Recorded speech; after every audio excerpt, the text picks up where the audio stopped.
আগেই বলেছি, ঐতিহাসিক মেদিনীপুরের স্বাধীনতা সংগ্রামের ইতিহাস বিদগ্ধ ভারতীয় সমাজে আজও সমাদৃত। স্বাধীনতা সংগ্রামে বঙ্গনারীর যোগদান যতটা ব্যাপক ছিল, ভারতের অন্যান্য অঞ্চলে স্বাধীনতা সংগ্রামে নারীদের যোগদানের ব্যাপকতার তুলনায় কম ছিল।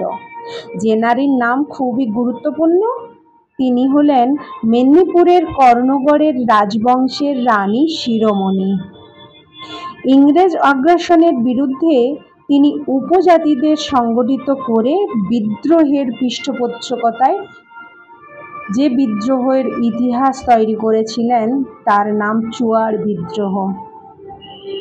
চারুশীলা দেবীর চন্দ্রকোনার কুয়াপুর গ্রামে জন্মেছিলেন এবং পরে তার বৈপ্লবিক কর্মকাণ্ড চন্দ্রকোনা, কেশপুর, মেদিনীপুর শহর সহ ডেবরা প্রভৃতি অঞ্চলে ছড়িয়ে পড়েছিল।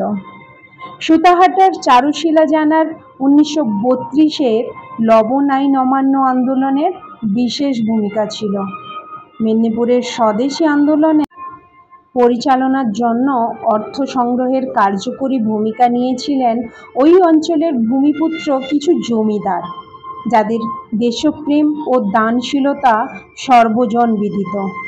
মেদিনীপুর জেলার নাড়াজোল অঞ্চলের রাজা নরেন্দ্রলাল খাঁ স্বদেশীদের অর্থ সাহায্য করতেন। এমনকি তার পুত্র দেবেন্দ্র স্বদেশী আন্দোলনের সঙ্গে যুক্ত ছিলেন।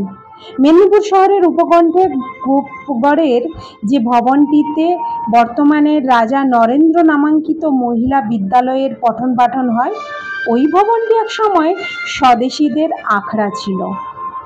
এই ভবনের অদূরেই জঙ্গলের মধ্যে একটি বোমা তৈরির কারখানা ছিল, যেখানে তৈরি বোমা বাংলার বিভিন্ন স্থানে বিপ্লবীদের কাছে পৌঁছে যেত। দেশপ্রাণ বীরেন শাসমল, সুশীল ধারা, অজয় মুখোপাধ্যায়, মাতঙ্গিনী হাজরাদের ত্যাগ ও তিতিক্ষার কাহিনীর ইতিহাসের পাতায় স্থান পেয়েছি। কিন্তু আমরা এই ছোট্ট পরিসরে শ্রদ্ধাঞ্জলি দেওয়ার চেষ্টা করলাম সেই সব বীর নায়কদের যারা ইতিহাসের পাতায় স্থান পাননি।